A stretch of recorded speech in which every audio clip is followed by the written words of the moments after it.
മുതലാളി 3-4 കൊല്ലമായി കുറെ അധികം എഴുത്തായി നമ്മളിങ്ങനെ കീറിക്കളയണു. ആ അബ്ദു എങ്ങാനും അറിഞ്ഞ എന്റെ പണി പോവും. പോണെങ്കി പോട്ടെ. ഈ ഗവൺമെന്റ് തരുന്ന ഓട്ടക്കാരന് അനക്കെന്തിനാ പൗലൂസേ? അന്നെ നമ്മള് കൂപ്പി കണക്ക് എഴുതാൻ വിടാം. ഇപ്പൊ കിട്ടുന്ന 3 ഇരട്ടി കിട്ടും. ദുബായിന്ന് വേറെ വല്ല കത്തുണ്ടോ? ആ ഉണ്ട്. ആ തയ്യക്കാരൻ ബാപ്പൂട്ടിയുടെ മോൻ മാക്രി മരക്കാരല്ലേ, ഓന്റെ ഒരു കത്തുണ്ട്. ഓന് വായിച്ചു കൊടുക്കുമ്പോ അതിലെഴുതാത്ത 2 വരി കൂടി കൂട്ടി വായിക്കും. ഉണ്ണിക്കണ്ടൻ നായരോട് തെക്കേ കണ്ടത്തിന്റെ വില കുറച്ചുകൂടി എന്ത് ഭാഷയാണിത്? എഴുതുമ്പോഴെങ്കിലും നേരെ എഴുതിക്കൂടി. പിന്നെ നമ്മുടെ ഹൈദ്രോസിക്കാന്റെ മോൻ അബ്ദു ഇവിടെ ഉണ്ട്. ഇന്നലെ ഓന്റെ നിക്കാഹ് കഴിഞ്ഞു. ഒരു അറബി പെണ്ണിനെയാണ് ഓൻ കെട്ടിയത്. അല്ലാ, നിർത്ത്. അത്രാലി നമ്പ്യാരെ മായൻകുട്ടി, നിങ്ങൾ കേക്കണ്ട? നമ്മുടെ ഈർച്ചക്കാരൻ അബ്ദു അറബി പെണ്ണിനെ കെട്ടിയിന്ന്. വെറുക്കിന് പറയാന്ന് പറയത്താത്ത. 1.5 കൊല്ലായില്ലേ ഒരു കത്തെങ്കിലും അയച്ചിട്ട്. ഓൻ എന്തായെന്ന് എത്ര ആലോചിച്ചിട്ട് ഒരു പൊടിയും കിട്ടണില്ല. അവസാനായിട്ട് കിട്ടിയ കത്ത് എനിക്കിപ്പോഴും കാണാപ്പാടാം. എന്നിട്ടിപ്പോ വെറുക്കിന് പറയാ എല്ലാരും അബ്ദു നിക്കാഹ് കഴിച്ചെന്നും പറഞ്ഞ് വെറുക്കിനെ ഒരു കത്തയച്ചിട്ട് തയ്യക്കാരൻ ബാപ്പുട്ടിന്റെ മോൻ എന്തിട്ടാനാ? അപ്പൊ എല്ലാം നേരാവുന്നാണോ നിങ്ങളും പറയണ സുബദാത്ത?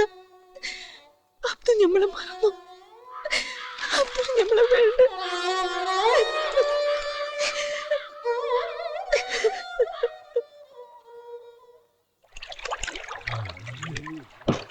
പേഴ്സിലായിരുന്നു കേട്ടല്ലോ അബ്ദു. അതെ, ലീവിന് വന്നാ. ഭാര്യയെ കൊണ്ടുവന്നില്ലേ? നമ്മൾ ഇനി പെണ്ണ് കെട്ടിട്ടില്ല. ഈ അറബി പെണ്ണെ കെട്ടുന്നാണല്ലോ നാട്ടുകാര് പറയണം. അറബി പെണ്ണാ? നോണ പറയണൊക്കെ നാക്ക് പോയിത്തോ. അമിത ഒരു മുട്ടനെ നമുക്ക് ഉടനെ വേണം. നാട്ടുകാർക്ക് ഇച്ചിരി ബിരിയാണി കൊടുക്കാനാ. ആ ഉടനെ വേണമെങ്കിൽ വേറെ പോയിക്കോ. നമ്മുടെ അടുത്തുള്ള ആരിലൊക്കെ മടപ്പല്ല ആമനെ പെണ്ണെ ഇക്കാനും കൊടുത്തു പോയി. എവിടെയായിരുന്നു ഈ എത്രയും കാലം? ചത്ത ഉയരോടെ ഇരിക്കണമെന്ന് അറിയണ്ടേ? തീ തന്ന് കൈയായിരുന്നു. ഇത്താത്ത ഈ 2 എണ്ണങ്ങളും എന്തിനാ ഇപ്പൊ ഇങ്ങോട്ട് വന്നേ? കഴിഞ്ഞില്ലേ എല്ലാം? വന്നിടത്തേക്ക് എന്നെ പൊക്കോളി. നമ്മൾ പറയണത് ആർക്കും വിശ്വാസമാവണില്ലേ? ഇല്ല, ഇക്കാലം അത്രയും കഷ്ടപ്പെട്ട് ഉണ്ടാക്കിയത് പൂട്ടിക്കെട്ടി നമ്മൾ ഇങ്ങോട്ട് വരുമോ? ഇതിലെന്തോ ചതിയുണ്ട് ഇത്താത്ത. ആരൊക്കെ കൂടെ നമ്മളെ ചതിച്ച? ഇവിടുത്തെ കാര്യം മറന്നോളാ. പക്കെങ്കിലും ഓള് ആമിനെ പെണ്ണ്, ഓളെ കുറിച്ചൊന്നും ഓർക്കാറുന്നില്ല എനിക്ക്.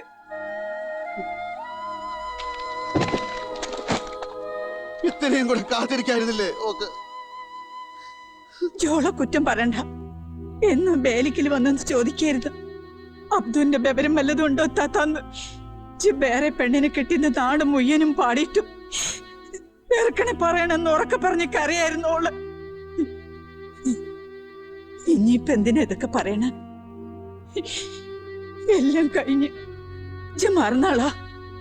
അന്റെ തലയില് ആ വര ഭരിച്ചിട്ടില്ലാന്ന് വെച്ചോ. എന്തെളുപ്പത്തിലാ നിങ്ങള് പറയണ ഓളെ മറന്നാളാന്ന്? മറക്കാനാണ് ഇത്താത്ത ഇത്രയും നാൾ ഉള്ളു മുഴുവൻ ഓളെ നിറച്ചു വെച്ച് നമ്മളിങ്ങോട്ട് ഓടി വന്ന. പിന്നെ ചെന്തപ്പ ചെയ്യാൻ പോണ? അന്റെ ആ പഴയ ആമന ഇപ്പൊ ഇല്ല. നിക്കാഹ് കഴിഞ്ഞ് പുയ്യാപ്പിളേന്റെ കൂടെ പോവാൻ ഒരുങ്ങി നിൽക്കണ പെണ്ണാണോള്. അന്റെ നെഞ്ചി പടയ്ക്കണ കാണാൻ കഴിയാഞ്ഞിട്ടല്ല മോനെ. എന്നോട് വേറെന്താ പറയണ്ടെന്ന് ഇത്താത്തക്ക് അറിയണില്ല. ഒരുക്കോളി ചോറിയേക്ക് കഴിഞ്ഞ് നമുക്ക് ഇറങ്ങേണ്ടിയല്ലേ? വേഗം വരിട്ടാ.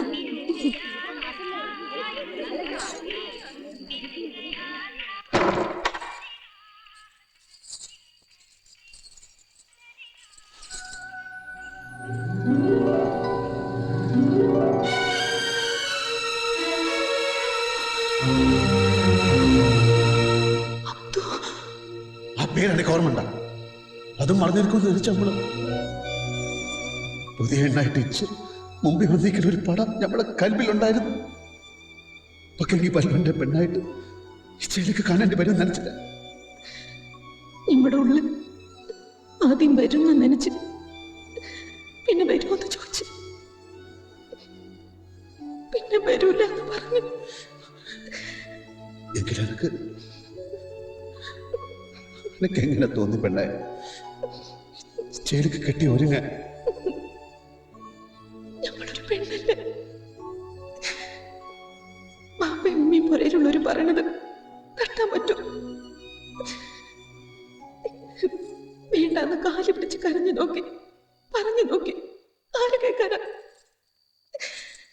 നമ്മളെന്താ ചെയ്യാ? തൂങ്ങിച്ചാകായിരുന്നില്ല എനിക്ക്.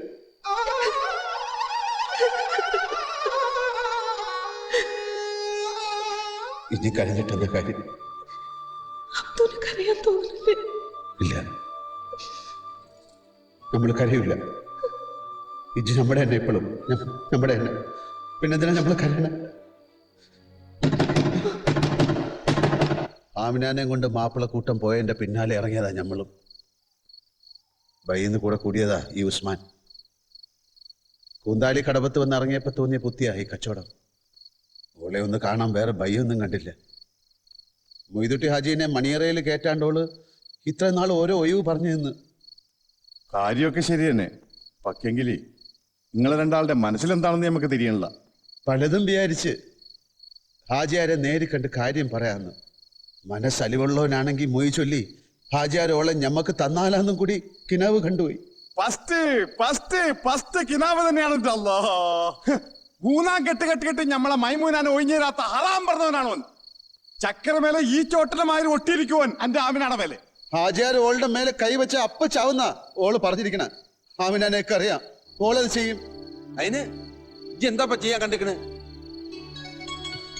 ഒന്ന് പഴയ നിറക്കി കിട്ടിയാല് എവിടെയെങ്കിലും കൊണ്ടുപോകും. അല്ലാണ്ട് വേറൊരു വഴിയും നമ്മൾ കാണില്ല. കോലറക്കലെ പെണ്ണുങ്ങൾ പുറത്തിറങ്ങണത് പെരുന്നാളിന്റെ അന്നും വയല് കേൾക്കാനും പിന്നെ പെരുന്നാൾ ചന്തയിൽ ചിന്തി വാങ്ങിക്കാനും മാത്ര. ആ റംലാൻ മാസത്തില് പിറ കണ്ട പെരുന്നാളായി. എങ്കിൽ അന്ന് നമ്മൾ ഓളയും കൊണ്ട് ഈ നാട്ടിൽ നിന്ന് പോകും. പറയാനെ കൊണ്ട് എളുപ്പമാണ്. ഇന്നൊരുത്തന്റെ പെണ്ണിനെ കട്ടോണ്ട് പോകാനാണ് ഇറ്റവിടക്കുന്നത്. തിരിഞ്ഞു കളിക്കണമെന്ന് പുറത്തറിഞ്ഞാലി നമ്മളെ നാലാളുടെ മയ്യത്ത് കൂന്താലി പോയാലും മഞ്ചിന്റെ ചേലി കൊയ്യി കിടക്കും. തെറ്റാണ് ഈ ചെയ്യണത്. ഓള് നിക്കാ കഴിഞ്ഞോളാ. ആണിന്റെ പെണ്ണിന്റെ കൽബിലാണ് എനിക്ക് നടക്കണത്. മൊയ്തൊട്ടി ഓളെ കെട്ടിന് നേരെ മുമ്പ് തന്നെ നമ്മുടെ ആമിനെ കൽബിൽ അത് നടന്നു കഴിഞ്ഞിരിക്കണ്. എന്റെ ഇന്ന് കൊത്തിക്കൊണ്ടുപോയതാ. എനിക്കത് തിരിച്ചു വേണം. അനക്കതിനുള്ള ഉസിരുണ്ടത്തു. എന്നാ നമ്മളൊന്നും ആലോചിക്കണില്ല. അന്റെ കൂടെ നമ്മളുണ്ട്. പക്ഷെങ്കിലേ ബുദ്ധിമോശം കാട്ടണ്ട. ചിന്തിച്ചെന്തെങ്കിലും ജഹള ഉണ്ടാക്കണ കാര്യം നമ്മളേറ്റ്. പിന്നെല്ലാം പടച്ചോ നിശ്ചയിക്കും. അതുവരെ നിങ്ങളിവിടെ കുടിക്കോ? പായും വെട്ടൊക്കെ ചോയിന്റെ കുടിയില്ല. ഇജ്ജ് പോയി എടുത്തിട്ട് വാ. അതുവരേക്ക് ആ ഹിമാറ് മണിയറെ കയറാൻ പാടില്ല. എന്താ ഒരു ഭയ